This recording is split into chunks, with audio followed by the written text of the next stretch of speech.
Le bourdonnement du Petit Rosier, ce café qui ne dort jamais sur la rue de la République, était une constante familière. Pourtant, ce soir-là, chaque cliquetière de tasse, chaque éclat de rire me transperçait les nerfs. Julien était assis en face de moi, impassible, ses yeux sombres me fixant comme s'il pouvait lire chaque pensée non formulée. C'était d'une intensité folle.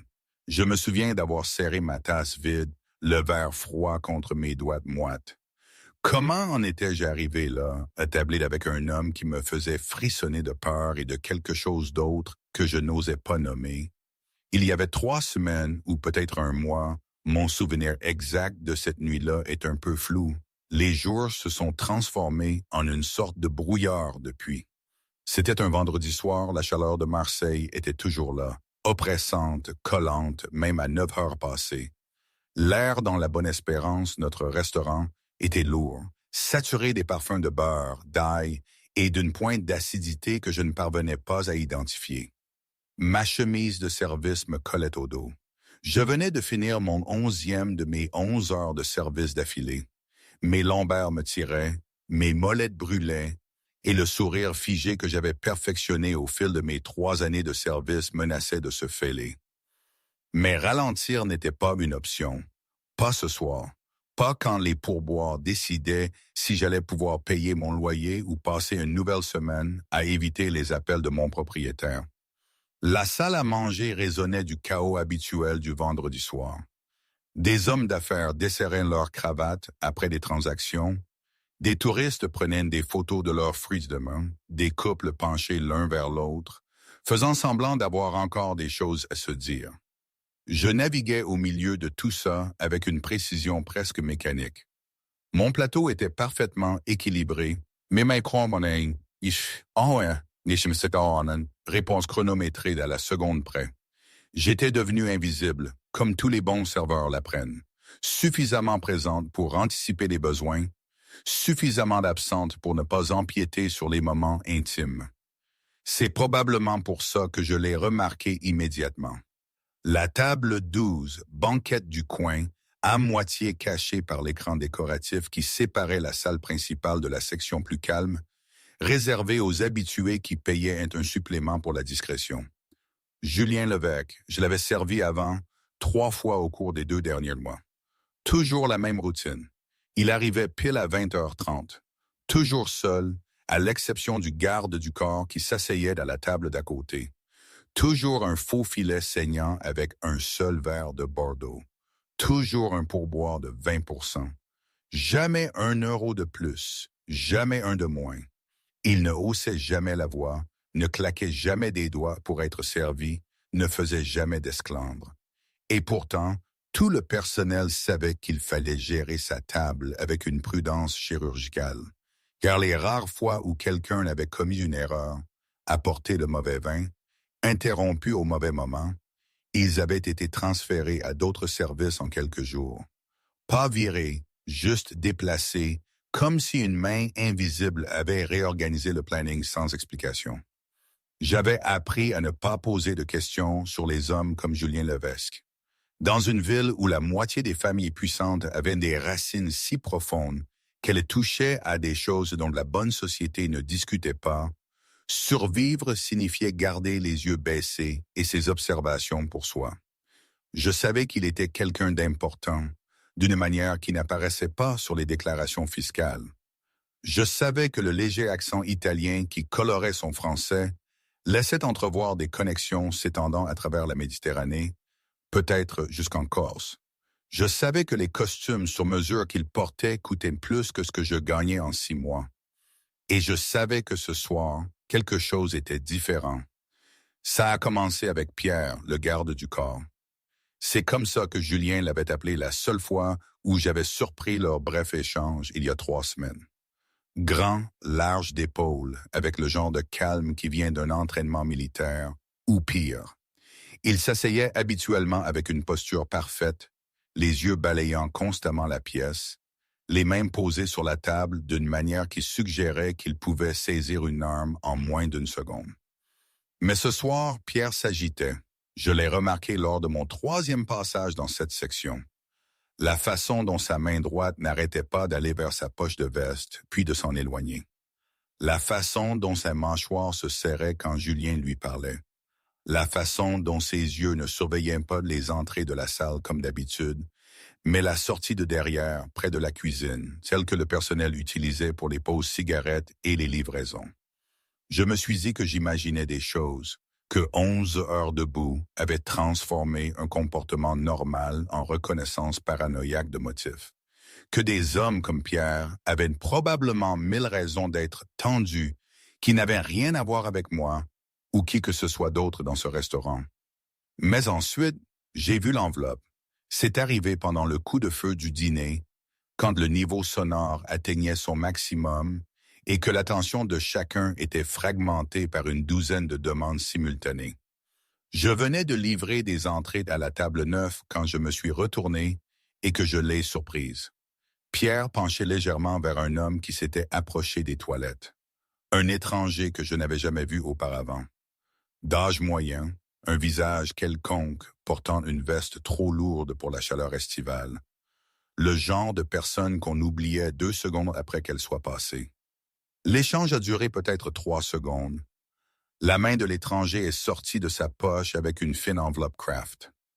La main de Pierre s'est déplacée pour l'accepter, le mouvement fluide et entraîné, la glissant à l'intérieur de sa veste d'un seul geste, avant que son bras ne reprenne sa position sur la table, comme si rien ne s'était passé.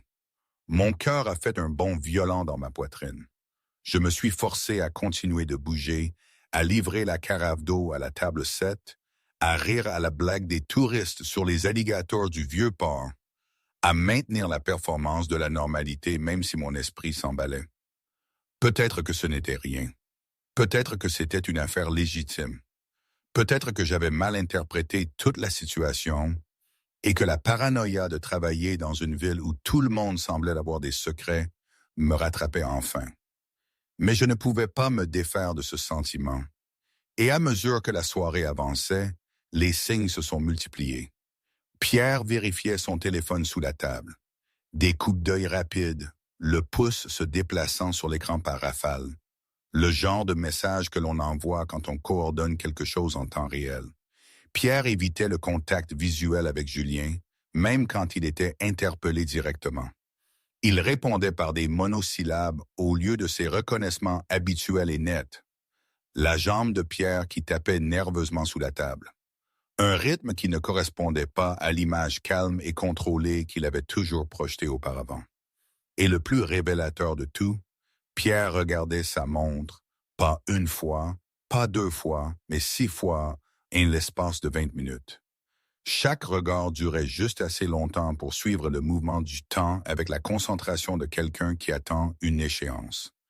J'avais grandi dans un quartier où l'on apprenait à lire le danger dans l'inclinaison des épaules, le changement de voix, le moment où l'attention décontractée devenait une concentration prédatrice. J'avais survécu 3 ans de service en sachant quand la colère d'un client s'arrêterait à la grossièreté et quand elle dégénérerait en quelque chose qui nécessiterait l'intervention du responsable. J'avais développé des instincts qui m'avaient gardé en sécurité dans des situations où l'hésitation pouvait tout coûter. Et chacun de ces instincts me criait que Pierre était un homme qui attendait que quelque chose se produise, quelque chose de planifié, quelque chose de bientôt. J'ai repensé à l'enveloppe, à l'étranger qui l'avait livré avec la facilité de quelqu'un qui termine une transaction, à la façon dont Pierre l'avait accepté sans surprise, comme s'il l'avait attendu. Paiement pour des services rendus ou des services sur le point d'être rendus. La pensée s'est cristallisée avec une clarté horrible et soudaine. Pierre ne protégeait pas Julien ce soir-là. Il le livrait. Mes mains tremblaient en ramassant les cartes de dessert. Ce n'était pas mon problème. J'étais une serveuse, pas une garde joker, pas une détective, pas quelqu'un qui s'immisçait dans les affaires louches des hommes qui portaient des montres à 10 000 € et régnaient sur les salles avec leur silence. M'impliquer serait stupide, dangereux, potentiellement fatal. Mais je ne pouvais pas désapprendre ce que j'avais vu. Je ne pouvais pas désapprendre les motifs. Je ne pouvais pas ignorer le compte à rebours qui se déroulait à la table 12, ou un homme qui ne m'avait jamais montré qu'une politesse distante était assis, complètement inconscient que sa propre protection s'était retournée contre lui. J'ai battu en retraite vers la cuisine sous prétexte de vérifier les commandes, mon pouls martelant si fort que je le sentais au bout de mes doigts. Les ventilateurs industriels ne faisaient rien pour dissiper le mur de chaleur montant des grilles, et le chaos contrôlé des cuisinières criant des ordres, des casseroles qui claquaient et des minuteries qui sonnaient, créait un mur de bruit qui me semblait à la fois protecteur et suffocant. Je me suis appuyé contre l'acier inoxydable frais de la chambre froide et me suis forcé à respirer, à réfléchir, à traiter l'information. Qu'avais-je vu exactement? Un garde du corps acceptant une enveloppe. Un garde du corps vérifiant son téléphone. Un garde du corps ayant l'air tendu. Ce n'était pas une preuve. C'était de la spéculation. Je pouvais me tromper complètement. Pierre pouvait être aux prises avec des problèmes personnels, des difficultés financières, une crise familiale, des problèmes de santé. L'enveloppe pouvait contenir n'importe quoi. Les messages sur le téléphone pouvaient concerner sa mère malade, une urgence à l'école de son enfant, ses dettes de jeu. La tension pouvait provenir de 1000 sources qui n'avaient rien à voir avec la trahison. Mais même en essayant de me calmer, mon esprit n'arrêtait pas de revenir à un détail qui ne me lâchait pas. La façon dont Pierre s'était positionné ce soir. Habituellement, sa table lui donnait une ligne de mire claire sur les deux entrées, les portes principales à l'avant et la sortie de service à l'arrière. Un emplacement parfait pour quelqu'un dont le travail était d'identifier les menaces avant qu'elles ne se matérialisent. Mais ce soir, il avait choisi un angle différent. Ce soir, il tournait partiellement le dos à l'entrée principale.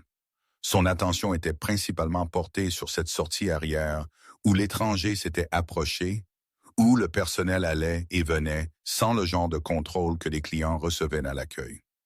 Ce soir, Pierre s'était positionné pour contrôler non pas qui entrait, mais qui sortait. « Marie, ça va? » a crié Rico, un des cuisiniers, par-dessus son épaule en retournant un filet de saumon. « Tu as l'air d'avoir vu un fantôme. » J'ai repoussé le réfrigérateur, esquissant un sourire. « Juste chaud. J'avais besoin d'une seconde. »« Tu parles. On est en train de se noyer ici. » Il a montré le rail des tickets, où les commandes s'étiraient en une ligne qui semblait se multiplier à chaque fois que je détournais le regard. La table 8 demande son plat. C'est ça, le travail, le boulot, la raison pour laquelle j'étais là, et la chose qui me garderait en vie si je m'occupais de mes affaires et laissais ce qui allait se passer se produire sans mon interférence. J'ai attrapé les commandes de la table 8 et ai repoussé les portes battantes pour retourner dans la salle à manger. Le bruit ambiant m'a frappé comme une vague. Des rires, des conversations, le cliquetis des couverts sur la porcelaine, le jazz doux jouant via le système audio du restaurant. Normal, tout avait l'air complètement normal, sauf la table 12 où Julien découpait son faux filet avec des mouvements précis et économiques, et Pierre regardait de nouveau son téléphone, le pouce glissant, la mâchoire serrée. J'ai livré le plat à la table 8, j'ai accepté leur remerciement avec une chaleur automatisée et je me suis retrouvé à dériver plus près de la table 12 sous prétexte de vérifier les verres d'eau dans cette section. Je violais toutes les règles du bon service, je rôdais, je m'immisçais dans une situation où je n'avais pas été appelé. Mais je ne pouvais pas m'en empêcher. Le compte à rebours se déroulait que je le regarde ou non, et une partie de moi avait besoin d'en être témoin pour confirmer que je ne perdais pas la tête. C'est là que j'ai vu le deuxième échange. Le téléphone de Pierre a vibré. Il a jeté un coup d'œil, a lu quelque chose, puis a levé les yeux.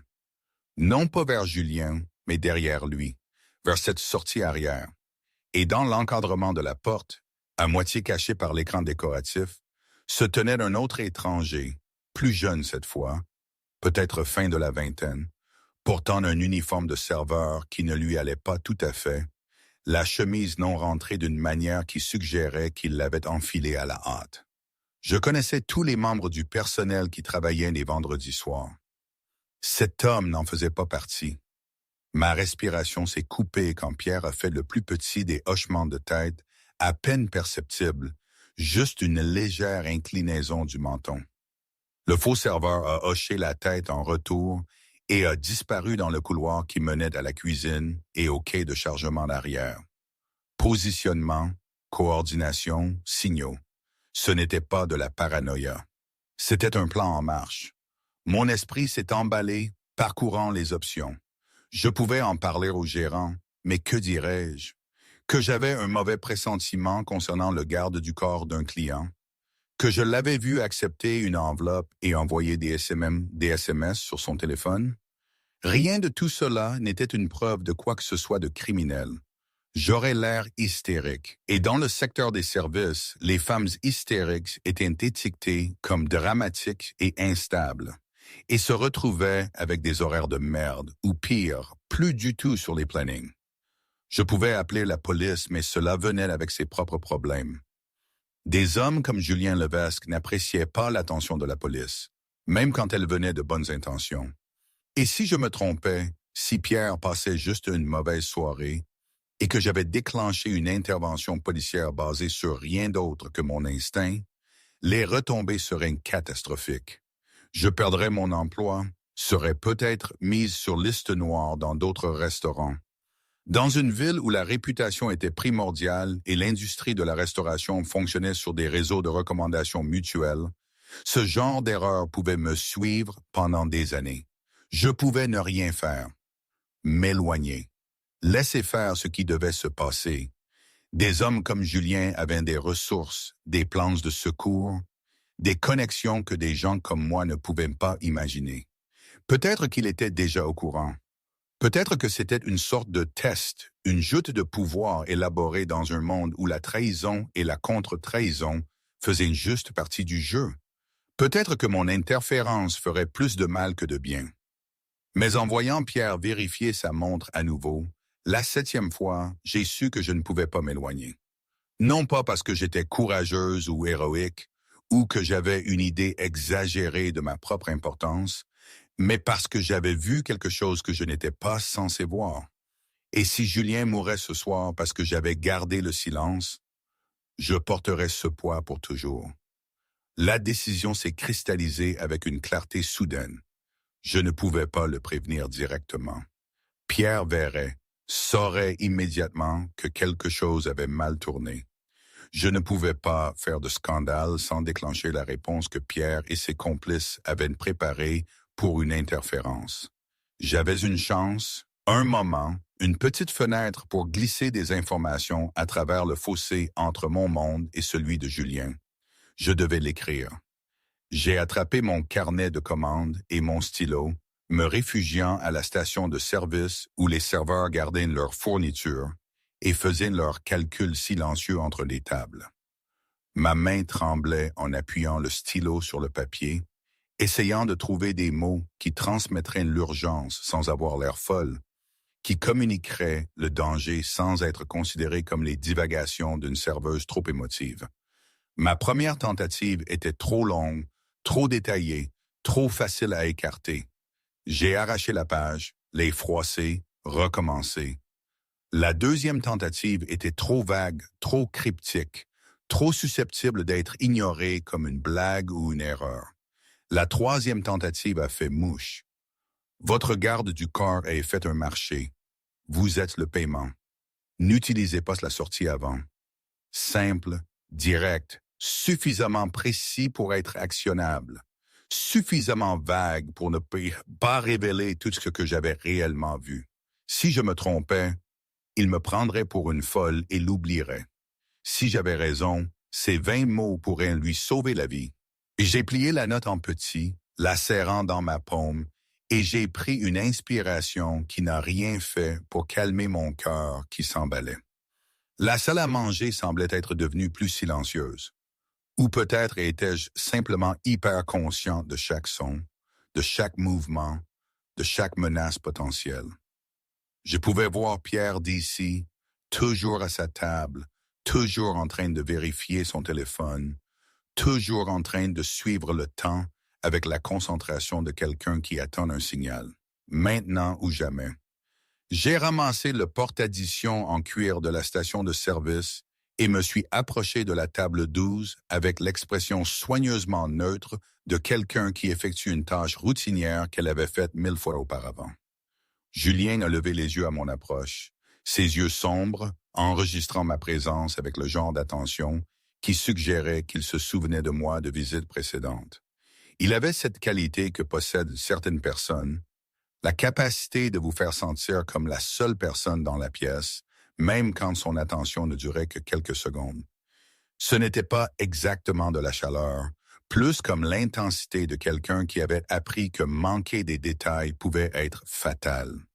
Je voulais juste savoir si vous souhaitiez un dessert ce soir, Monsieur Levesque, ai-je dit, ma voix calme malgré l'adrénaline qui hurlait dans mes veines.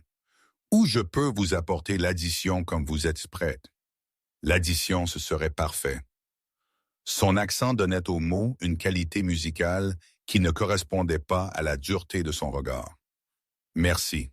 J'ai posé le porte-addition en cuir sur la table, ma main le positionnant de manière à ce que le bord touche son verre d'eau, un placement normal, rien d'inhabituel, sauf que plié à l'intérieur sous le reçu imprimé, se trouvait la note qui pourrait soit lui sauver la vie, soit détruire la mienne.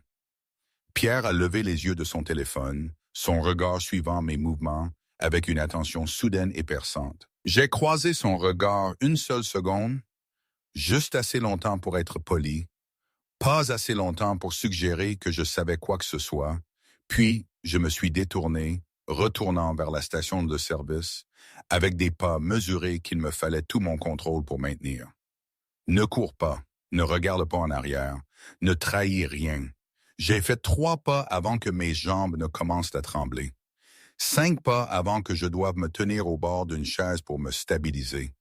7 pas avant d'atteindre la sécurité relative de la station de service et de presser mon front contre le métal froid de la machine à café, suppliant mon cœur de ralentir. Qu'est-ce que je venais de faire? Derrière moi, j'ai entendu le bruit subtil du cuir glissant sur le bois. Julien ouvrait le porte-addition. Tout mon corps s'est tendu, attendant la réaction. Allait-il rire, m'appeler, l'ignorer complètement? Le montrer à Pierre? La seconde s'est étirée en quelque chose de liquide et d'infini. Le temps se déplaçait à un rythme qui semblait déconnecté de la réalité. Le restaurant continuait ses rythmes normaux autour de moi. Des commandes étaient prises, de la nourriture était livrée, des couples se disputaient doucement sur qui allait payer l'addition. Mais j'existais dans une bulle d'animation suspendue. Chaque terminaison nerveuse concentrée sur l'homme à la table 12 et sur ce qui se passait dans son esprit, alors qu'il lisait ces 20 mots que j'avais tout risqué pour livrer. Je ne pouvais pas voir son visage sous cet angle, je ne pouvais pas lire sa réaction, je ne pouvais qu'attendre et me demander si je venais de signer mon propre arrêt de mort en m'insérant dans une affaire qui appartenait à un monde que j'avais passé ma vie entière à essayer d'éviter. Puis, un mouvement. La main de Julien qui tendait la main dans sa poche de veste, en sortant un mince portefeuille en cuir, le son sec des billets déposés à l'intérieur du porte-addition, le doux frottement de sa chaise alors qu'il se levait. Ma respiration s'est arrêtée. C'était ça, le moment de vérité. Soit il m'avait cru et était sur le point d'agir, soit il avait ignoré mon avertissement et se dirigeait vers le piège que Pierre avait arrangé, et je devrais le regarder se produire en sachant que j'avais essayé et échoué. Mais au lieu de se diriger vers l'entrée principale, la route normale, le chemin attendu, Julien s'est retourné et s'est dirigé vers la cuisine. Pas rapidement, pas avec une urgence visible, juste une démarche calme et déterminée qui suggérait qu'il avait pris une décision simple concernant l'utilisation des toilettes, ou parler avec le gérant, ou l'une des douzaines de raisons normales pour lesquelles un client pourrait se diriger vers l'arrière du restaurant. Attendez, je dois faire une pause ici. Toute cette histoire, cette situation avec M. Levesque était tellement absurde, non? Je veux dire, réfléchissez-y. Un serveur qui voit une conspiration dans un restaurant chic et un homme mystérieux qui se retrouve à lui devoir la vie. Dans ma petite ville de Lorraine, là où les hivers sont rudes et les gens parlent sans détour, on aurait dit que j'avais trop bu de café. Mais ici, à Marseille, tout est plus intense, plus secret. Est-ce que c'était trop réel pour être vrai ou trop incroyable pour être faux? Aucune idée. La ligne entre la normalité et le chaos était si fine ce soir-là que j'ai cru que j'allais m'y perdre. J'étais juste une serveuse, essayant de joindre les deux bouts. Et soudain, j'étais au milieu d'un film. C'est fou, non? Bref, retour à nos moutons et à la panique qui a suivi, car j'ai vu la micro-expression qui a traversé le visage de Pierre quand Julien a changé de direction. Surprise, puis confusion, puis quelque chose qui ressemblait au début de la panique. Pierre s'est levé brusquement, sa chaise raclant assez fort pour attirer l'attention des tables voisines. « Monsieur l'évêque » a-t-il appelé, sa voix portant une note de tension qui brisait son calme habituellement parfait. « Monsieur, les toilettes sont… » Mais Julien ne s'est pas arrêté, ne l'a pas reconnu, a juste continué à marcher à ce même rythme tranquille, disparaissant à travers les portes battantes qui menaient à la cuisine. Et là, tout s'est produit en même temps. Pierre se dirigeait vers les portes de la cuisine quand son téléphone a vibré. Il a jeté un coup d'œil, a lu quelque chose, et son expression est passée de la panique à quelque chose de plus dur. Il a changé de cap, se dirigeant plutôt vers la sortie arrière, sans courir, mais se déplaçant avec une détermination claire. Une main à l'intérieur de sa veste, là où je savais qu'il gardait son arme.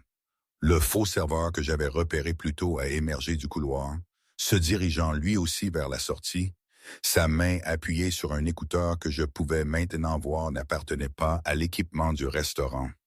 La salle à manger, inconsciente des courants de violence qui coulaient sous la surface d'un service normal de vendredi soir, continuait son agréable bourdonnement de conversation et de rire.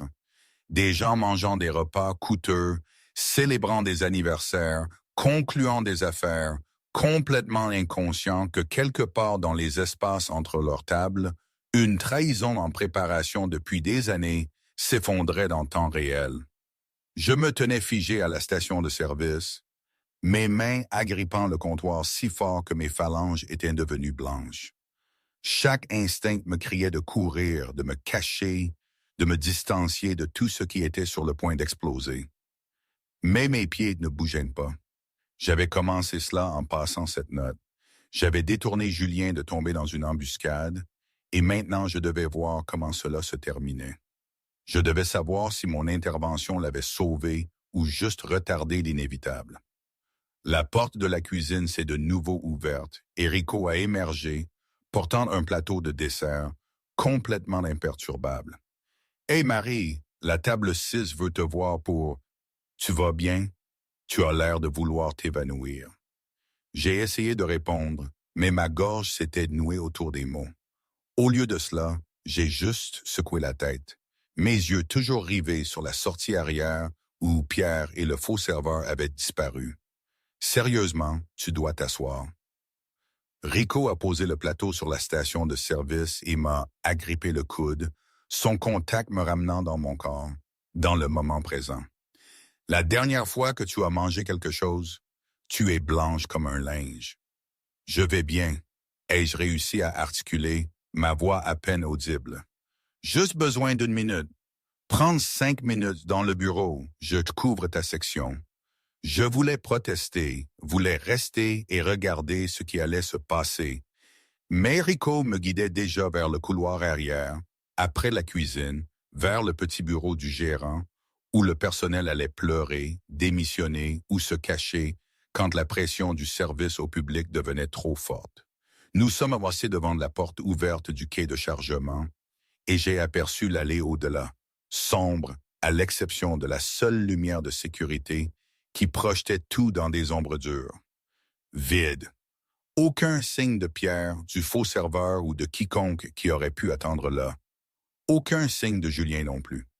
Rico m'a déposé dans le bureau du gérant avec des instructions pour boire de l'eau et respirer, puis a disparu de nouveau vers la salle à manger. Je me suis effondré sur la chaise de bureau usée et j'ai fixé le calendrier mural sans le voir. Mon esprit rejouait les 10 dernières minutes en boucle, cherchant des indices sur ce qui s'était passé après que Julien eut franchi ses portes de cuisine. S'était-il échappé par le quai de chargement? Avait-il un soutien que je n'avais pas vu? Était-il déjà mort dans une ruelle? Mon avertissement étant arrivé trop tard pour changer quoi que ce soit, ou savait-il tout depuis le début?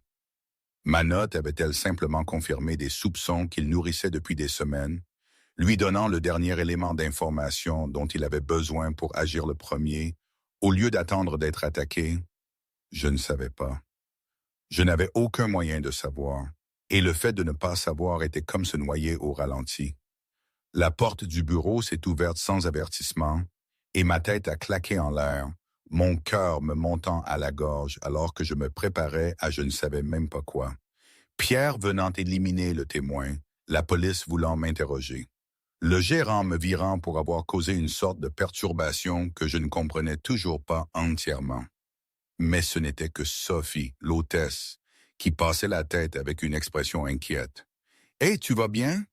Rico a dit que tu ne te sentais pas bien. » « Oui, juste besoin d'une minute. » Je me suis forcé à me lever, à bouger, à reprendre la performance de la normalité même si plus rien ne semblait normal. « Je vais bien maintenant. Retour au travail. »« Tu es sûr? Parce que si tu as besoin de rentrer chez toi, je suis... » Je l'ai dépassé, poussant derrière Sophie pour retourner dans la cuisine où le chaos organisé continuait inchangé. Des cuisiniers criaient des ordres. Des assiettes étaient assemblées. Le lave-vaisselle industriel rugissait à travers un autre cycle. Tout était exactement comme avant que je ne passe cette note, avant que Julien ne disparaisse, avant que le monde ne bascule. Je suis retourné dans la salle à manger, mes jambes toujours instables, et j'ai cherché la table 12. Vide. Les plats avaient été débarrassés. Le porte-addition était parti. À sa place se trouvait une pile soignée de billets, paiement du repas, plus exactement 20% de pourboire, comme toujours, comme si rien d'inhabituel ne s'était produit. Comme si Julien s'était simplement terminé son dîner et était parti comme n'importe quel autre client, sauf qu'il n'avait pas utilisé la porte d'entrée et Pierre n'était pas revenu. Et quelque part dans la ville, au-delà de ces murs, des conséquences se déroulaient que j'avais mises en mouvement avec 20 mots sur un morceau de papier. Le reste de mon service s'est déroulé dans un brouillard d'actions mécaniques. Je prenais les commandes sans les entendre. Je livrais la nourriture sans la goûter mentalement. Je souriais et hochais la tête et exécutais la danse élaborée du travail de service tandis que mes pensées s'enfonçaient dans des scénarios de plus en plus sombres. Chaque fois que la porte d'entrée s'ouvrait, je me tendais, m'attendant à la police ou à des hommes en costume coûteux ou à Pierre revenant pour régler les affaires. Chaque son inattendu me faisait tressaillir. Chaque ombre dans ma vision périphérique devenait une menace potentielle. Mais rien ne s'est passé. Le coup de feu du dîner a laissé place à une foule de fins de soirée plus calme. Des touristes s'attardaient devant leur café. Des habitués buvaient des derniers verres au bar. La cuisine commençait à démonter ses stations, et je me déplaçais à travers tout cela comme un fantôme hantant sa propre vie, présente mais pas vraiment là. Quand mon service est terminé à minuit, je m'étais convaincu que j'avais tout imaginé, que ma reconnaissance de motifs hyperactifs avait assemblé des événements normaux en un fantasme paranoïaque. Que demain je me réveillerais et rirais de moi-même d'avoir écrit cette note mélodramatique et de l'avoir glissée sur la table d'un client, comme si je vivais dans une sorte de roman à suspense, au lieu de juste survivre à un autre vendredi soir dans l'industrie de la restauration.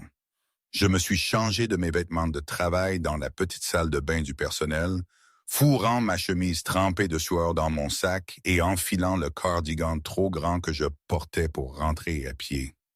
Le restaurant était presque vide maintenant, juste quelques attardés au bar et le personnel de fermeture comptant leurs caisses. J'ai salué Rico et Sophie, décliné leur offre de m'attendre pour rentrer ensemble, et j'ai traversé la sortie arrière pour retrouver la nuit humide de Marseille. L'allée derrière la Bonne-Espérance avait un aspect différent dans l'obscurité. Plus longue, plus étroite, pleine d'ombre que la faible lumière de sécurité ne parvenait pas tout à fait à dissiper. Des poubelles bordaient un mur, leur couvercle fermé, mais dégageant toujours l'odeur douce et putride des déchets sous la chaleur estivale. Les bâtiments de chaque côté s'élevaient assez haut pour bloquer la plupart de la lumière ambiante de la rue, créant un corridor d'obscurité que je devais traverser pour atteindre la route principale. J'avais fait ce chemin des centaines de fois auparavant sans y penser à 2 fois. Mais ce soir, chaque pas semblait lourd de possibilités. Mes oreilles étaient tendues à la recherche de sons qui n'avaient pas leur place. Des pas derrière moi, une respiration dans l'ombre, le grincement du métal sur le métal qui pourrait être une arme sortie. Mes clés étaient déjà entre mes doigts, l'arme improvisée des femmes qui avaient appris à être prêtes à la violence qui pourrait venir de n'importe quelle direction. Mais l'allée est restée silencieuse, à l'exception du bruit lointain de la circulation sur la route principale et du bruit plus proche de mes propres pas résonnant sur les murs de briques. J'ai atteint la rue sans incident. J'ai tourné à droite vers l'arrêt de bus et j'ai commencé à respirer plus facilement. Peut-être que j'avais vraiment tout imaginé. Peut-être que Julien avait juste voulu éviter la foule à l'entrée principale. Peut-être que Pierre était sorti pour un appel téléphonique. Peut-être que le faux serveur était une nouvelle recrue que je n'avais tout simplement pas encore rencontrée.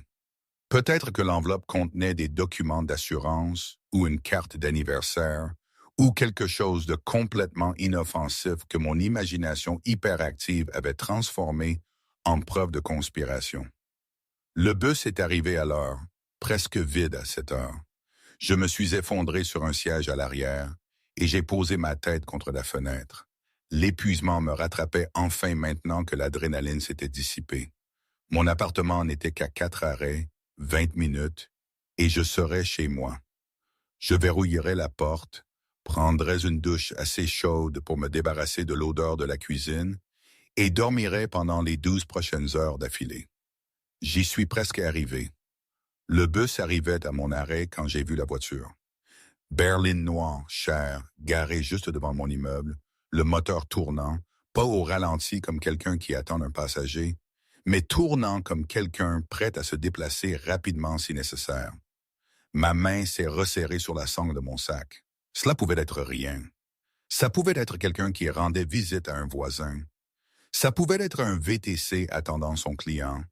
Ça pouvait être complètement étranger à moi, à Julien, ou à tout ce qui s'était passé ce soir-là. Mais je ne croyais plus aux coïncidences. Je suis resté dans le bus, j'ai dépassé mon arrêt, je suis allé 3 pâtés de maisons plus loin avant de descendre et de revenir par les rues latérales, m'approchant de mon immeuble sous un angle différent.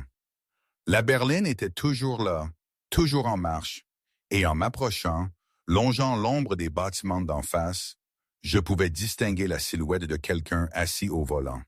Trop sombre pour voir les détails, mais la posture était la normale. Trop alerte, trop concentré, comme quelqu'un en mission plutôt que quelqu'un qui tue le temps. Mon appartement était au 3e étage d'un immeuble sans entrée arrière.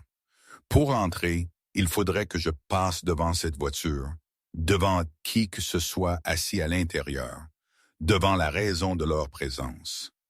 Mon téléphone était dans mon sac, chargé, mais me semblant soudain inutile.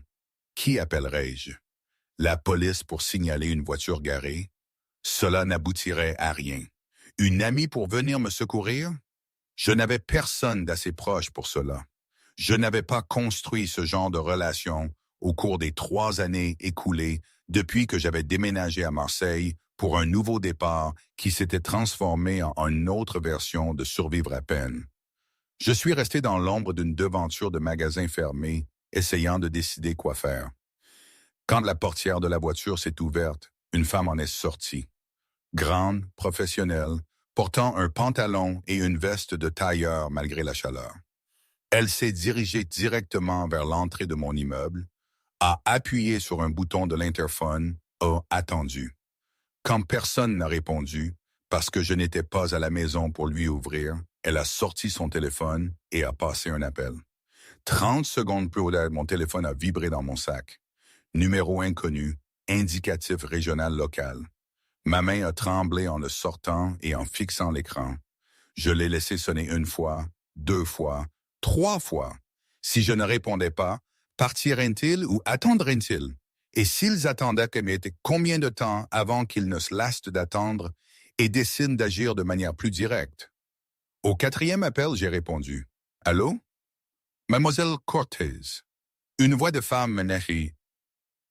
Une voix de femme chez AM, ce femme calme et professionnelle, comme une avocate ou une assistante personnelle très chère.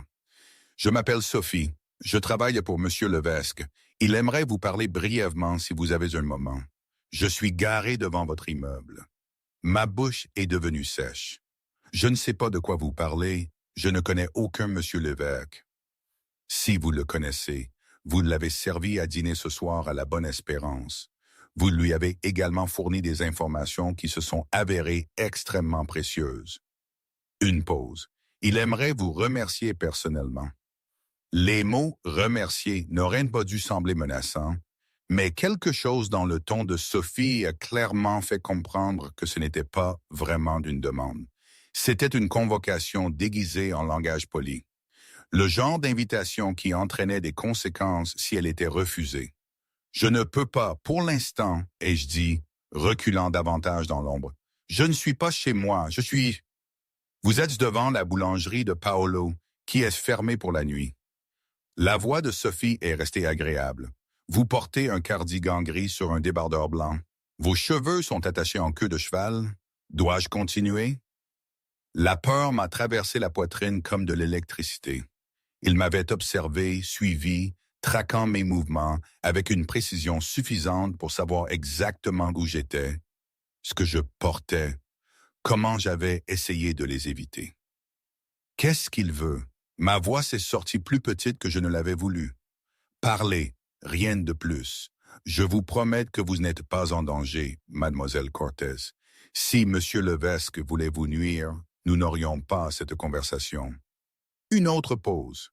Il veut simplement rencontrer la personne qui lui a sauvé la vie. Est-ce que si déraisonnable? Mon esprit a parcouru les options. Courir. Mais où? Ils avaient clairement les ressources pour me trouver. Me cacher. Mais pour combien de temps? Appeler la police et dire quoi? Que je m'étais mêlé de quelque chose que je ne comprenais pas et dont je ne pouvais plus me sortir. Si j'accepte de le rencontrer, et je dis lentement, me laisserez-vous tranquille après? Cela dépendra de ce qui sera discuté, mais je peux garantir votre sécurité pendant la réunion et le transport dans les 2 sens. Vous avez ma parole. La parole d'une étrangère travaillant pour un homme que j'avais servi à dîner 3 fois. Pas vraiment rassurant. Mais quel choix avais-je? D'accord, me suis-je entendu dire, mais quelque part de public, pas chez lui ou son bureau ou je ne sais où. Bien sûr, il y a un café sur la rue de la République, le Petit Rosier. Vous connaissez. Je connaissais. Ouvert 24 heures sur 24, généralement bondé, même tard dans la nuit avec la foule d'après-bar. Suffisamment public pour me sentir plus en sécurité qu'une allée ou une résidence privée. Je peux y être dans 20 minutes. Parfait. Monsieur Levesque vous y rejoindra. Sophie a fait une pause. Et mademoiselle Cortez, merci d'avoir accepté. Il n'oublie pas les gens qui l'aident. Ce n'est pas courant dans son monde. La ligne a coupé avant que je puisse répondre. Je suis resté debout devant l'entrée de la boulangerie fermée pendant 1 minute de plus, essayant de digérer ce qui venait de se passer. Puis j'ai serré mon cardigan autour de mes épaules et j'ai commencé à marcher vers la rue de la République, vers le Petit Rosier, vers une rencontre avec un homme dont j'avais sauvé la vie, mais dont je ne comprenais pas le monde, vers des conséquences que je ne pouvais ni prédire ni éviter. C'est là que j'ai commencé mon récit, au Petit Rosier. La familiarité du lieu, les odeurs d'expresso et de pâtisserie qui me frappaient quand j'ai poussé la porte m'ont presque fait croire que ce n'était qu'une autre virée nocturne pour un café. Rien d'inhabituel, mais quand je l'ai vu, Julien, seul à une table de coin, dos au mur, une vue dégagée sur les 2 entrées, J'ai su que ma vie telle que je la connaissais était finie. Pas de garde du corps cette fois. Pas de Pierre pour surveiller ses angles morts. Juste lui, dans une simple chemise noire et un pantalon, ressemblant à n'importe quel autre client, sauf la façon dont il se tenait. Cette immobilité particulière qui suggérait une violence contenue à peine maîtrisée. Il m'a vu immédiatement, ses yeux sombres s'accrochant aux miens à travers le café bondé. Il n'a pas souri, n'a pas fait de signe, a juste fait le plus petit des hochements de tête, une reconnaissance qui disait « Je te vois ». J'attendais. Je me suis forcé à avancer, naviguant entre les talles jusqu'à ce que je me tienne devant lui. Mes mains serrées autour de la sangle de mon sac, comme si cela pouvait m'ancrer contre ce qui allait arriver. « Asseyez-vous », a-t-il dit. Pas un ordre exactement, mais pas non plus une demande. Le genre de déclaration qui supposait l'obéissance. Je me suis assise. De près, je pouvais voir des détails que j'avais manqués lors de nos brèves interactions au restaurant. La légère cicatrice le long de sa mâchoire, principalement cachée par l'entretien soigné de sa barbe, l'anneau en argent à sa main droite, gravé de symboles que je ne reconnaissais pas, la façon dont ses yeux scrutaient non seulement moi, mais tout ce qui les entourait. Le couple qui se disputait 2 tables plus loin, la barista qui essuyait le comptoir, le gars qui venait d'entrer et commandait au registre. Il observait toujours, évaluait toujours, vivant dans un état de vigilance permanente qui devait être épuisant. « Vous voulez un café ?» a-t-il demandé. « Je veux savoir pourquoi je suis là. » Un léger sourire a effleuré ses lèvres. Là est parti en un instant. « C'est juste. Vous êtes ici parce que vous avez fait quelque chose ce soir que très peu de gens auraient eu le courage ou la stupidité de faire. » Il s'est légèrement penché en avant. « Vous m'avez prévenu. » Pourquoi? Ma bouche était sèche malgré l'air humide. J'ai vu quelque chose qui ne semblait pas juste. J'ai pensé que vous deviez savoir. Qu'avez-vous vu exactement? J'ai hésité, incertaine de ce que je devais révéler, de ce qu'il savait déjà. Votre garde du corps, Pierre, il agissait étrangement toute la nuit, nerveux, vérifiant son téléphone constamment, regardant sa montre comme s'il suivait le temps, et je l'ai vu accepter une enveloppe de quelqu'un que je n'ai pas reconnu. Puis plus tard, je l'ai vu faire signe à un gars portant un uniforme de serveur qui n'allait pas bien. J'ai fait une pause. On aurait dit qu'il coordonnait quelque chose et que vous étiez la cible. Julien a écouté sans interruption, son expression neutre, ne laissant rien transparaître. Quand j'ai eu fini, il est resté silencieux un long moment, ses doigts tambourinant une fois sur la table. Une brève libération d'une énergie interne. « Vous avez de bons instincts, a-t-il dit finalement. Tout ce que vous avez vu était exact. Pierre s'était vu offrir une somme d'argent substantielle pour me livrer à des gens qui veulent ma mort depuis 3 ans. Ce soir devait être la nuit. » Il a fait une pause. « Votre note m'a donné les 30 secondes dont j'avais besoin pour changer le cours des choses. Que lui est-il arrivé? À Pierre? Qu'arrive-t-il au traître dans mon métier? » Sa voix ne portait aucune émotion, énonçant juste un fait. « Vous n'avez pas besoin de détails. » Mon estomac s'est noué, mais je me suis forcé à ne pas détourner le regard. Et les gens qui l'ont engagé ont également été traités. Le mot « traité » sonnait plus froid encore. Ils ne seront plus un problème. Il a légèrement incliné la tête, m'étudiant. « Vous avez peur de moi. » « Oui. »« Bien, la peur est honnête. » Il s'est adossé à sa chaise. « Mais vous devez aussi savoir que je ne blesse pas les gens qui m'aident. Vous m'avez sauvé la vie ce soir. Cela crée une dette. Je ne veux rien de vous. Je sais. C'est pourquoi j'offre. » Il a sorti quelque chose de sa poche et l'a posé sur la table entre nous. Une petite boîte noire, du genre à contenir des bijoux. « Ouvrez-la. » J'ai fixé la boîte comme si elle pouvait contenir une bombe. « Qu'est-ce que c'est? » « Ouvrez-la et voyez. » Ma main a tremblé en la ramassant et en soulevant le couvercle. À l'intérieur, niché dans du velours noir, se trouvait un pendentif.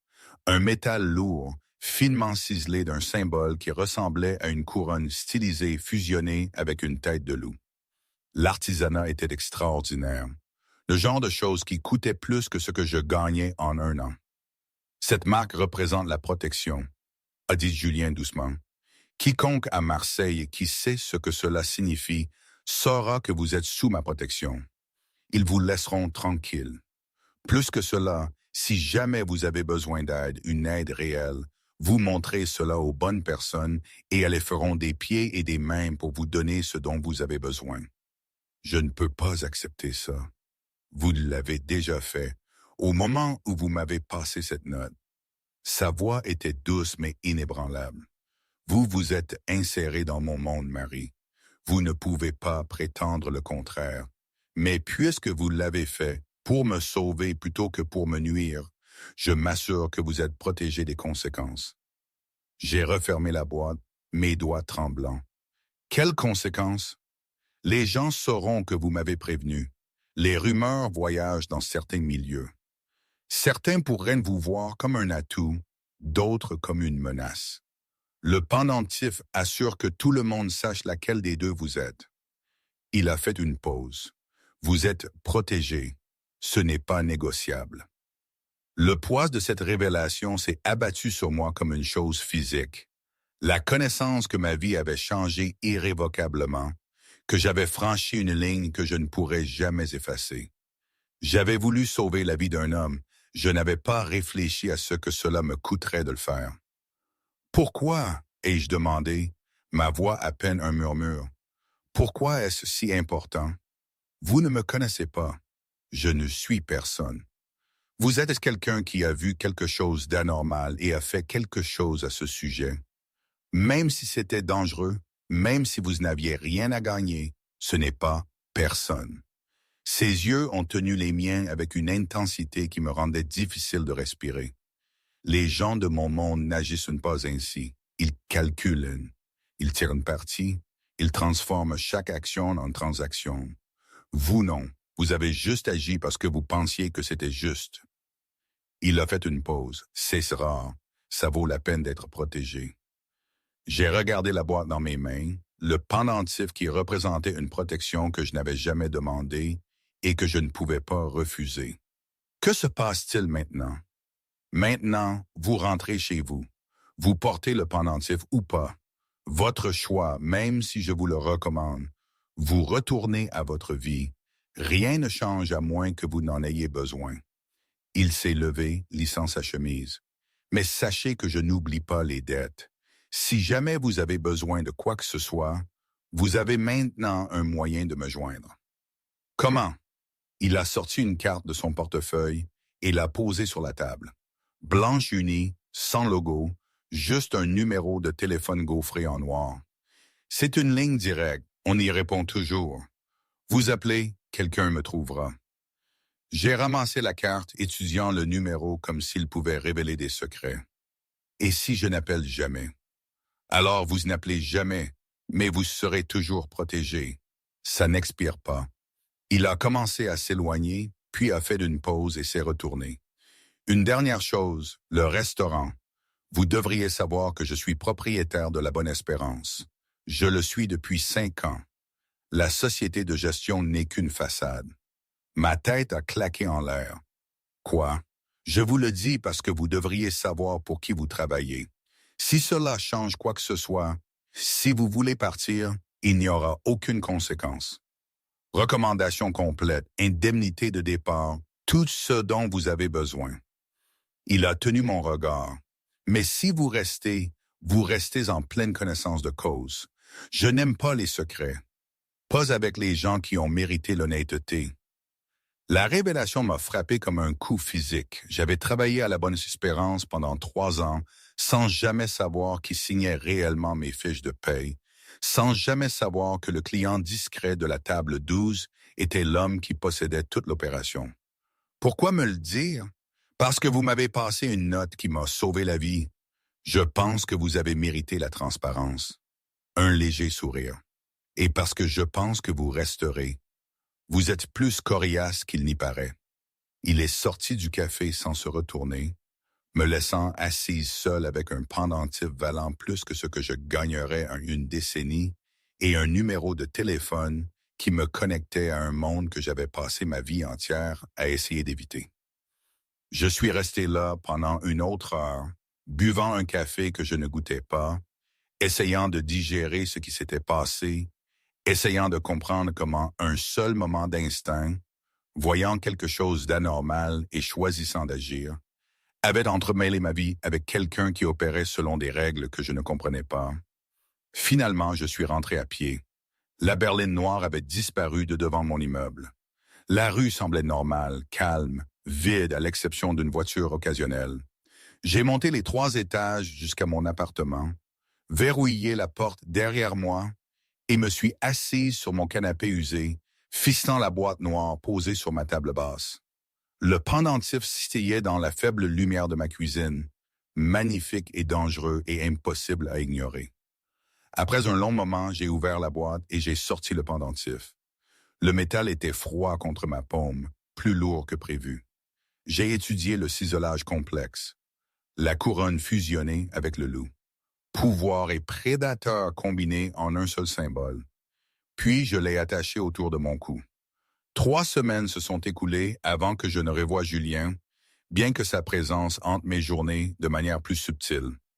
Le pendentif est resté autour de mon cou, caché sous ma chemise pendant les quarts de travail, un poids invisible qui me rappelait à chaque mouvement que ma vie avait changé d'une manière que j'essayais toujours de comprendre.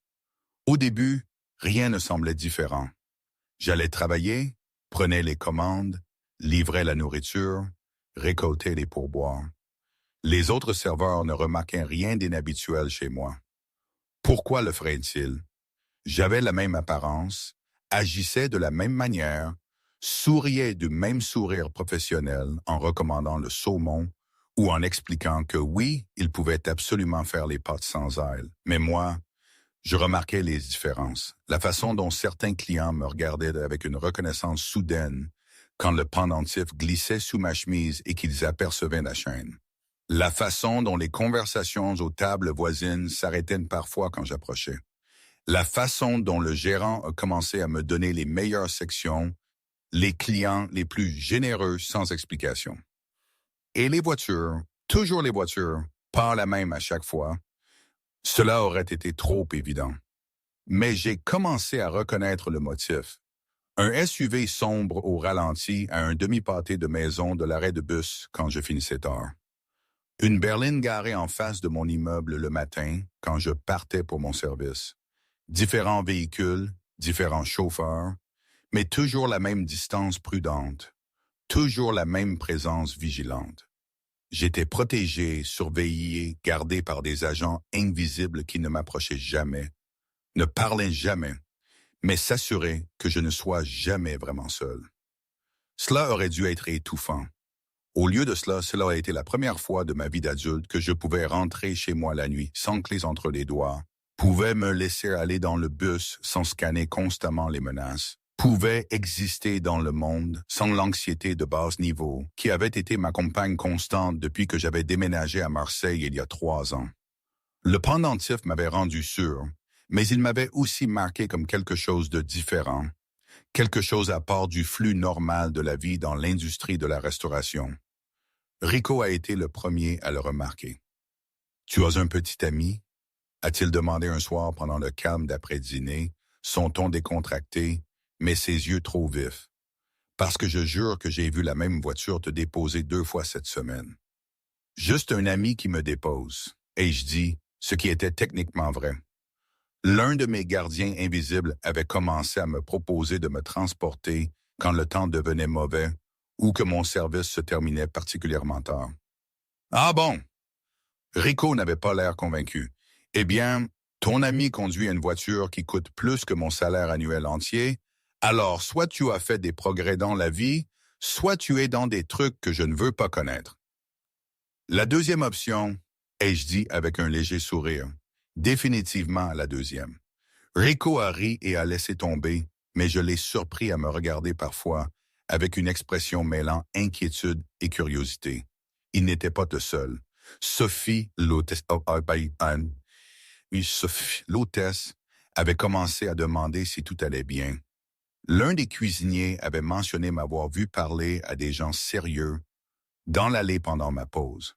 Les rumeurs commençaient à circuler, pas encore dangereuses, mais le genre de commérage de bas niveau qui précédait des questions plus importantes. Combien de temps avant que quelqu'un ne me relie à la nuit où Pierre avait disparu? Combien de temps avant que quelqu'un ne remarque la façon dont certains clients me traitaient différemment?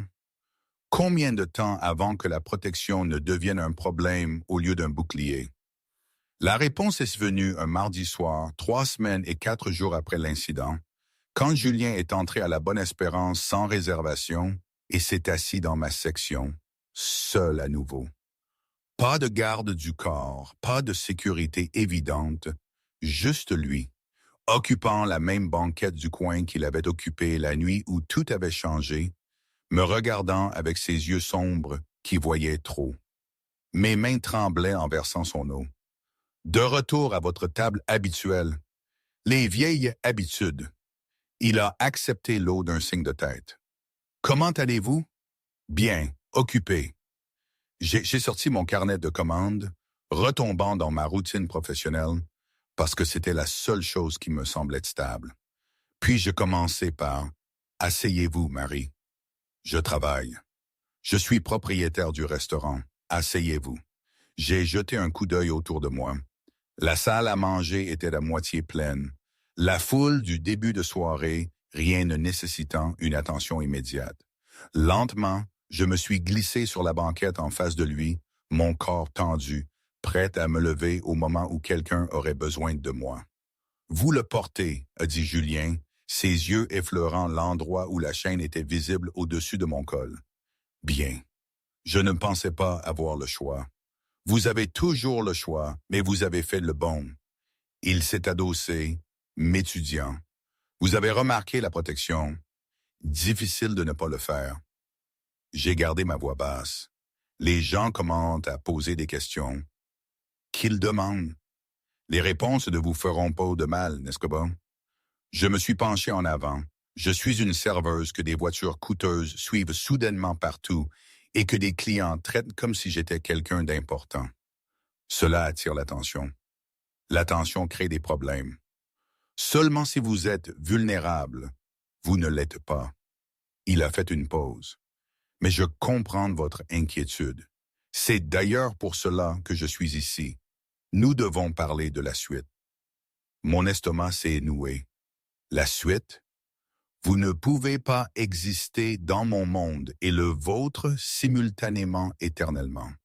Finalement, vous devrez choisir. Sa voix était douce mais ferme. Restez au restaurant, gardez votre vie normale. Maintenir la protection à distance ou... Il a laissé le mot en suspens. Ou quoi? Ou vous impliquez davantage, travaillez directement pour moi. Il y a des postes dans mon organisation qui requièrent quelqu'un avec vos talents particuliers, la reconnaissance des motifs, l'attention aux détails, la capacité de voir ce que les autres manquent. Il a tenu mon regard. Vous seriez rémunéré en conséquence, protégé absolument, mais vous feriez également partie de mon monde d'une manière irréversible. Je ne connais rien à votre monde. Vous en savez assez et vous pouvez apprendre le reste. Il a fait une pause. Je ne vous fais pas pression, mais je voulais que vous compreniez que l'option existe. Vous m'avez sauvé la vie. Cela signifie que vous avez de la valeur pour moi au-delà d'une simple dette morale. Mon esprit s'est emballé. Il y a un mois, j'étais une serveuse essayant de payer mon loyer. Maintenant, j'étais assise en face d'un chef de la mafia. Car c'était ce qu'il était, j'avais cessé de prétendre le contraire, qui m'offrait un emploi qui changerait fondamentalement tout dans ma vie. « Pourquoi moi ?» ai-je demandé. « Vous avez des centaines de personnes qui travaillent pour vous. Pourquoi offrir cela à quelqu'un qui ne connaît rien? » Parce que les gens qui ne connaissent rien n'ont pas encore été corrompus. Parce que vous avez fait la bonne chose sans calculer le bénéfice. Parce que je pense que vous êtes capable de plus que de servir du faux filet aux touristes. Il s'est légèrement penché en avant. Et parce que je pense que vous en avez marre d'être invisible. Je le vois. La façon dont vous vous déplacez dans le monde comme si vous vous excusiez de prendre de la place. La façon dont vous ne demandez jamais rien, ne réclamez jamais de respect, n'agissez jamais comme si vous méritiez mieux que les miettes que la vie vous jette. Ces mots ont touché trop près de la vérité. J'avais passé des années à éviter. Et travailler pour vous arrangerait ça? Travailler pour moi vous donnerait des ressources, une protection et du pouvoir. Ce que vous ferez de ces choses dépend de vous. Il a fait une pause. Mais oui, bon pas, méchant, chan et bouki. Dans mon monde, vous ne seriez plus invisible, pour le meilleur ou pour le pire. J'ai pensé à mon appartement, avec la climatisation en panne et le propriétaire qui ignorait mes appels. J'ai pensé au trajet en bus et au service tardif et aux calculs constants pour savoir si je pouvais acheter des courses cette semaine. J'ai pensé aux années à venir, à répéter ce même schéma jusqu'à ce que mon corps lâche ou que j'ai enfin assez d'économie pour recommencer ailleurs. Puis j'ai pensé au pendentif autour de mon cou, à la protection qui avait fait des 3 dernières semaines les plus sûres que j'ai ressenties depuis des années, à la façon dont certaines portes avaient commencé à s'ouvrir simplement parce que les gens reconnaissaient que j'appartenais à quelque chose de plus grand que moi-même. J'ai besoin de temps pour y réfléchir, et je dis finalement. Bien sûr, il n'y a pas de date limite. Julien s'est levé, laissant plusieurs centaines de billets sur la table. Mais réfléchissez honnêtement, Marie. Ne vous dites pas que vous êtes heureuse avec une sécurité invisible et une protection anonyme si ce que vous voulez vraiment, c'est être vu. Il est sorti, me laissant assise seule sur la banquette, ces mots résonnant dans ma tête. Le reste de mon service s'est déroulé dans une torpeur. Je prenais les commandes, livrais la nourriture, souriais aux clients, exécutais tous les mouvements attendus tandis que mon esprit tournait autour de la décision que je ne voulais pas admettre avoir déjà prise. Parce qu'il avait raison. J'étais fatigué d'être invisible, fatigué de m'excuser d'exister, fatigué de vivre petite et sûre et prudente, parce que prendre des risques signifiait m'exposer à des dangers contre lesquels je ne pouvais pas me protéger. Mais avec la protection de Julien, avec ses ressources, son pouvoir et son monde, le risque signifiait quelque chose de différent. Cela signifiait une possibilité au lieu d'une menace. 3 jours plus tard, j'ai passé l'appel. La ligne a été décrochée à la première sonnerie. Mademoiselle Cortez, Monsieur Levesque attendait votre appel. Dites-lui que j'accepte. Excellent. Quelqu'un vous contactera dans l'heure concernant la logistique de la transition. J'ai raccroché et me suis assise sur mon canapé usé, fixant le mur, sentant le poids du choix que je venais de faire s'installer dans mes os. 1 heure plus tard, exactement comme promis, on a frappé à ma porte. Quand j'ai ouvert, Julien était là, seul, tenant un porte-document en cuir. Temps de réponse rapide pour la décision. Je me suis dit que si j'allais le faire, mieux valait le faire vite avant de me dégonfler. Intelligent. Il est entré quand j'ai fait un geste, sa présence rendant mon petit appartement encore plus petit. J'ai des papiers à vous faire signer. Contrat de travail, accord de non-divulgation, informations bancaires pour le dépôt direct. C'est standard, mais vous devriez tout lire attentivement. J'ai pris le porte-document et j'ai feuilleté les documents. Le montant du salaire m'a fait arrêter de respirer un instant. Plus que ce que je gagnais actuellement en 1 an, inscrit comme un paiement mensuel. Ça ne peut pas être juste. Ça l'est. C'est le salaire d'entrée pour le poste que je vous offre. Il a sorti un téléphone élégant, un modèle plus récent que tout ce que j'avais jamais possédé. Ligne directe cryptée vers mon bureau et le personnel clé. Vous recevrez une formation au cours des 3 prochaines semaines. Protocole de sécurité de base. Comment reconnaître les menaces, procédures d'urgence, rien de dangereux encore, juste des informations. Encore, ai-je répété doucement. Encore. Vous commencerez par un travail d'analyse, examen de rapport, identification de modèles, signalement d'incohérence, les mêmes compétences que vous utilisez pour repérer la trahison de Pierre, mais appliquées systématiquement. Il a fait une pause. Finalement, si vous êtes bonne, et je pense que vous le serez, Il y a des opportunités de passer à des rôles plus actifs, mais pas de pression. Vous décidez de votre propre chemin. Je me suis assise, j'ai posé le porte-document et les regardé directement. Pourquoi faites-vous ça? Vraiment? Parce que la loyauté est rare, parce que la compétence a de la valeur, parce que je pense que vous êtes capable de plus que ce que vous avez été autorisé à devenir. Il a tenu mon regard. Et parce que la nuit où vous m'avez passé cette note, vous avez prouvé que vous pouviez prendre la décision difficile quand cela importait. J'ai besoin de gens qui peuvent faire ça. J'ai pensé à toutes les raisons pour lesquelles je devrais dire non à la vie normale que je laisserais derrière moi, au danger vers lequel je me dirigeais. Puis j'ai pensé à l'alternative.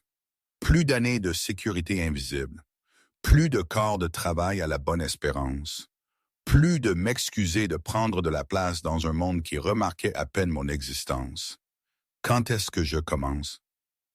Julien a souri, l'expression transformant ses traits habituellement sévères en quelque chose de presque chaleureux.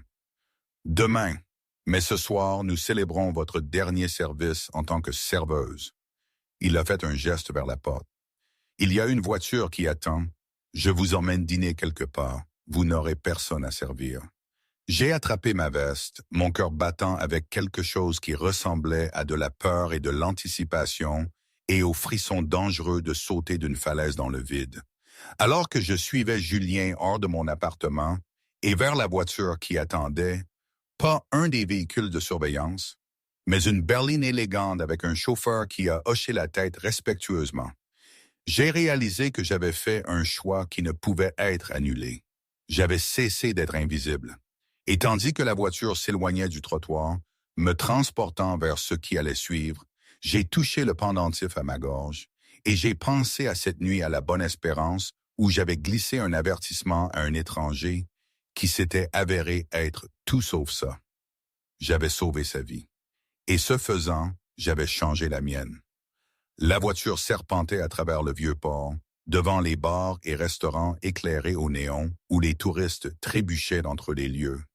Devant les rues résidentielles plus calmes, où les balcons en fer forgé dégoulinaient de jasmin, jusqu'à ce qu'ils atteignent une partie de la ville que je n'avais vue qu'en passant, le quartier des Jardins, où les demeures se cachaient derrière des murs et des grilles qui chuchotaient de vieilles fortunes et des secrets encore plus anciens. Le chauffeur s'est arrêté devant un restaurant dont j'avais entendu parler, mais que je n'aurais jamais imaginé franchir. Le palais du commandeur, le genre d'endroit où les réservations se faisaient des mois à l'avance, et un seul repas coûtait ce que je dépensais habituellement pour les courses d'une semaine. Le bâtiment brillait comme un écrin victorien, son extérieur turquoise et blanc éclairé de façon spectaculaire contre l'obscurité, les palmiers se balançant doucement dans la brise chaude. Je ne peux pas y aller habillé comme ça, ai-je dit, soudain consciente de mon jean usé et de mon simple cardigan. Les vêtements pratiques de quelqu'un qui s'attendait à passer la soirée à signer des papiers dans son appartement. Pas à dîner dans l'un des restaurants les plus célèbres de Marseille. Vous êtes avec moi, a dit Julien simplement, comme si cela résolvait tout. Ils ne se soucieront pas de ce que vous portez. Il avait raison. Au moment où nous nous sommes approchés de l'entrée, les yeux de l'hôtesse se sont illuminés de reconnaissance. Non pas pour moi, mais pour l'homme à mes côtés. Monsieur Levesque, quel plaisir. Votre table habituelle, je vous prie. Nous avons été escortés à travers la salle à manger principale, devant des tables remplies de clients bien habillés célébrant des anniversaires et concluant des affaires, jusqu'à un escalier menant à un salon privé au 2e étage. Plus petit, plus calme, avec seulement 3 autres tables, toutes vides. Les murs étaient peints d'une crème douce, décorés d'œuvres d'art élégantes qui coûtaient probablement plus que mon loyer annuel. Des lustres en cristal projetaient une lumière chaude sur les nappes blanches et l'argenterie polie. Notre table était positionnée près de la fenêtre, offrant une vue sur le jardin en contrebas, où des guirlandes lumineuses scintillaient parmi les magnolias. Julien m'a tenu la chaise, le geste si naturel et maîtrisé que je me suis demandé combien de femmes s'étaient assises en face de lui dans des pièces comme celle-ci. Combien avaient été charmées par le contraste entre sa dangereuse réputation et ses manières parfaites. Du vin? A-t-il demandé alors qu'un sommelier apparaissait avec une liste reliée en cuir. Je ne connais rien au vin. Alors je choisis. Il a commandé quelque chose en français que le sommelier a semblé approuver avec enthousiasme, puis a reporté son attention sur moi. Vous êtes nerveuse. Je viens d'accepter de changer complètement ma vie. Oui, je suis nerveuse. Bien, si vous ne l'étiez pas, je serais inquiet. Il s'est adossé alors que le sommelier revenait avec une bouteille, effectuait le rituel de présentation, d'ouverture et de versement avec une élégance maîtrisée. Quand nous avons été à nouveau seuls, Julien a levé son verre, au nouveau départ et à la femme assez courageuse pour faire confiance à son instinct. J'ai touché mon verre au sien, le cristal émettant un son pur et clair. Le vin était riche et complexe, avec des notes de fruits noirs et de quelque chose de terreux que je ne pouvais identifier. Je n'avais jamais bu de vin coûtant plus de 15 € la bouteille. Celui-ci coûtait probablement plus que ma caution. « Dis-moi quelque chose », a dit Julien après que nous ayons commandé, ou plutôt après qu'il ait commandé pour nous deux, sachant d'une manière ou d'une autre que je n'objecterai pas. « Pourquoi êtes-vous venu à Marseille? Vous n'êtes pas d'ici. Je l'entends à votre accent. L'Est de la France, peut-être la Lorraine, près de Nancy? » J'ai posé mon verre, surprise qu'il l'ait remarqué. La plupart des gens ne captaient pas l'aplanissement subtil de mes voyelles. Je suis venu ici il y a 3 ans pour un nouveau départ. Je voulais être quelque part de différent, quelque part où je pourrais être anonyme. Et au lieu de ça, vous avez fini par travailler pour moi. La vie est bizarre comme ça. Il a souri, l'expression atteignant ses yeux pour la première fois. C'est le cas. Que fouillez-vous? La Lorraine. Je veux dire, qu'est-ce qui vous a fait avoir besoin d'un nouveau départ? La question était décontractée, mais je sentais le véritable intérêt derrière. C'était un test. J'ai réalisé qu'il mesurait mon honnêteté, ma volonté d'être vulnérable, ma capacité à partager des informations qui pourraient être utilisées contre moi, s'il était le genre d'homme qui transformait le passé des gens en armes. Rien de dramatique, et je dis prudemment. Juste une vie qui me semblait trop petite. Une ville où tout le monde connaissait tout le monde et où rien ne changeait jamais. J'avais 22 ans, je travaillais dans un petit resto, je sortais avec un garçon que je connaissais depuis le lycée, je vivais dans un appartement à 2 pas de la maison de mes parents. Et un jour, je me suis réveillé et j'ai réalisé que si je restais, ce serait toute ma vie. Même ville, même travail, même tout. Alors, je suis monté dans ma voiture avec 2 valises et j'ai roulé jusqu'à ce que j'atteigne une ville assez grande pour s'y perdre. Et vous avez choisi Marseille. J'ai choisi la chaleur. J'étais fatigué des hivers lorrains. Je me suis dit que si je devais recommencer, autant le faire quelque part où je ne gèlerais pas la moitié de l'année. J'ai fait une pause. Il s'avère que la chaleur ici est une sorte de punition à part entière. Julien a ri, le son surprenant dans son authenticité. C'est ça, mais vous êtes resté 3 ans. C'est assez longtemps pour partir si vous ne trouviez pas ce que vous cherchiez. Je suppose que je me suis habitué à être invisible. C'est facile ici. Personne ne pose de questions. Personne n'attend rien. On peut juste exister. J'ai croisé son regard. Jusqu'à ce que vous me passiez cette note et que tout change. Je ne vous ai pas passé de note. Vous m'en avez passé une. C'est la même chose. Le fait est que j'ai cessé d'être invisible au moment où j'ai fait ce choix. Le regrettez-vous? J'ai réfléchi honnêtement à la question, la retournant dans mon esprit tandis que le serveur arrivait avec notre premier plat. Des huîtres Rockefeller, les coquilles artistiquement disposées sur un lit de gros sel, encore fumantes. Je n'avais jamais mangé d'huîtres auparavant. J'avais toujours pensé que c'était le genre de choses que les riches mangeaient en concluant des affaires qui décidaient du sort des autres. Non, ai-je dit finalement, ramassant la petite fourchette avec précaution. Je ne le regrette pas. Je suis terrifié par ce qui va arriver, mais je ne regrette pas le choix. La terreur est honnête, je respecte cela plus que la fausse bravade. Julien a mangé une huître avec une facilité déconcertante. La plupart des gens qui entrent dans mon monde essaient d'agir comme s'ils n'avaient pas peur, comme s'ils y appartenaient dès le premier jour. C'est une performance et généralement une mauvaise. La peur est la réponse appropriée à l'entrée dans quelque chose que l'on ne comprend pas. Cela vous garde prudente, cela vous garde en vie. C'est censé être rassurant, c'est censé être vrai. Je ne vous mentirai pas sur ce dans quoi vous vous engagez, Marie. Ce monde a des règles qui ne sont pas écrites, des conséquences qui se produisent dans l'ombre, des gens qui sourient en planifiant votre destruction. Vous devez comprendre cela dès le début. L'huître est devenue cendre dans ma bouche. Alors pourquoi m'y introduire du tout? Pourquoi ne pas simplement me garder protégé à distance comme vous avez dit que c'était une option? Parce que je pense que vous êtes capable de plus que la sécurité. Et parce que j'ai besoin de personnes autour de moi qui ne sont pas déjà façonnées par ce monde. Vous voyez des choses que les autres manquent parce que vous n'avez pas été entraîné à ignorer vos instincts au profit du protocole. Il a fait une pause, m'étudiant, mais j'ai aussi besoin que vous y entriez en pleine connaissance de cause. Si vous voulez changer d'avis, c'est le moment, avant de signer quoi que ce soit, avant d'être trop profondément impliqué pour vous en extraire proprement. J'ai posé ma fourchette et l'ai regardé directement. Si je m'en vais maintenant, que se passe-t-il? Vous retournez à votre appartement, à la bonne espérance, à votre vie. La protection reste, vous l'avez mérité. Mais l'opportunité se referme. Je ne l'offre pas 2 fois. Et si je reste?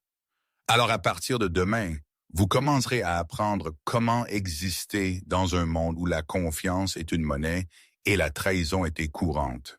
Vous apprendrez à reconnaître les menaces. Vous apprendrez à vous protéger. Vous apprendrez à voir les schémas que les autres manquent. Sa voix s'est adoucie légèrement. Vous apprendrez à arrêter de vous excuser de prendre de la place et à commencer à exiger le respect que vous méritez. La dernière partie m'a frappé plus fort que prévu parce qu'il avait raison. J'avais passé toute ma vie d'adulte à me rendre plus petite, plus silencieuse, moins exigeante aussi, à m'excuser d'avoir des besoins, à accepter les miettes offertes et à en être reconnaissante. Et j'étais fatigué, tellement profondément fatigué de vivre ainsi. Je reste, et je dis fermement. Je signe les papiers, je prends le poste, je fais ça. L'expression de Julien a changé en quelque chose qui ressemblait presque à de la fierté. Bien, alors profitons du dîner. Demain, le vrai travail commence, mais ce soir, vous allez découvrir ce que c'est de ne pas servir les autres pour une fois.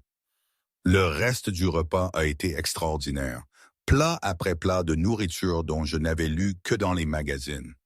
Soupe de tortue à la cerise, poisson du Golfe au beurre noisette, caille au foie gras. Chaque plat était une révélation. Des saveurs si complexes et parfaitement équilibrées que j'ai compris pour la première fois pourquoi les gens payaient des centaines d'euros pour des repas comme celui-ci. Ce n'était pas juste de la nourriture. C'était de l'art, une expérience, une démonstration de ce qui devenait possible lorsque les ressources rencontraient de savoir-faire, rencontraient de soins. Entre les plats, nous avons parlé non pas d'affaires ou de dangers ou du monde dans lequel j'entrais, mais de choses plus petites, de livres que nous avions lus, de films qui nous avaient surpris, de la magie étrange de Marseille, de la façon dont la ville semblait vivante d'une manière que d'autres endroits ne l'étaient pas.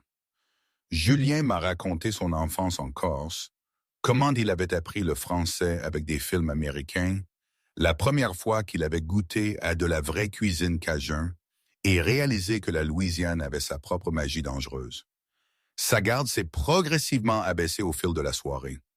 Le masque sévère qu'il portait en public s'adoucissant en quelque chose de plus humain, et je me suis retrouvé à me détendre d'une manière que je n'attendais pas. Cet homme qui commandait la peur par son silence et faisait tuer des gens pour trahison était aussi quelqu'un qui pouvait citer Marcel Pagnol et débattre des mérites de différentes marques de sauces piquantes et rire de ses propres erreurs. Au moment où le dessert est arrivé, un soufflet au pain perdu qui s'élevait incroyablement haut et fondait sur ma langue, j'avais cessé de le considérer comme le mafieux de la table 12 et avais commencé à le voir simplement comme Julien, compliqué, dangereux, mais aussi étonnamment gentil dans les moments où la gentillesse n'était pas requise. Merci, ai-je dit alors que nous nous attardions autour d'un café. Pour tout ça, vous n'aviez pas à faire tout ce bohème. Je le voulais. Vous méritez d'être célébré pour avoir fait un choix difficile, et je voulais que vous voyiez ce que votre nouvelle vie peut inclure. Pas seulement le danger et le secret, mais aussi la beauté, le plaisir, des expériences auxquelles vous n'aviez pas accès auparavant. Il a fait une pause. Travailler pour moi, ce n'est pas seulement un risque, c'est aussi une récompense. Le trajet en voiture pour retourner à mon appartement a été silencieux.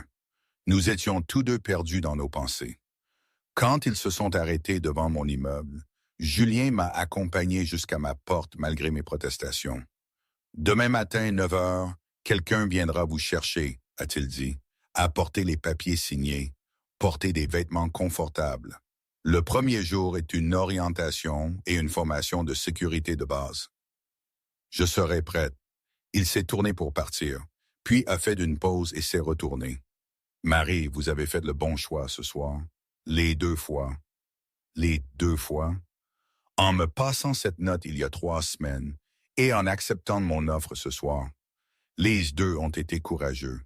Les 2 ont été justes. Ses yeux ont tenu les miens dans l'obscurité. Je suis content que vous ayez fait confiance à votre instinct. Puis il est parti, se déplaçant sur le trottoir jusqu'à la voiture qui attendait, me laissant sur le pas de ma porte, le cœur battant et mon avenir s'étendant comme une route ouverte menant à l'inconnu. J'ai monté les escaliers jusqu'à mon appartement. J'ai signé les papiers avec des mains qui ne tremblaient qu'un peu et j'ai réglé mon réveil pour 6 heures du matin. Demain, tout allait changer. Mais ce soir, pour la première fois en 3 ans, je me suis endormi en ayant l'impression d'avoir enfin cessé de me fuir pour me diriger vers quelque chose qui pourrait réellement en valoir le risque. Aujourd'hui, c'est une question difficile. Parfois, je pense que c'était la meilleure chose qui me soit arrivée, que j'ai enfin trouvé ma place, une voie que je n'aurais jamais cru avoir. D'autres fois, je me demande si j'ai fait une erreur irréversible, si j'ai échangé une prison contre une autre, plus dorée, plus dangereuse. La Nouvelle-Orléans, ou plutôt Marseille, a ses sortilèges, et je crois que je suis tombé sous le sien. C'est ma vie maintenant, pleine d'ombre et de lumière que je n'aurais jamais pu imaginer. Ce n'est pas parfait, loin de là. Rien ne l'est vraiment, n'est-ce pas? Mais c'est moi, enfin, une nouvelle version de moi-même que j'apprends encore à connaître chaque jour.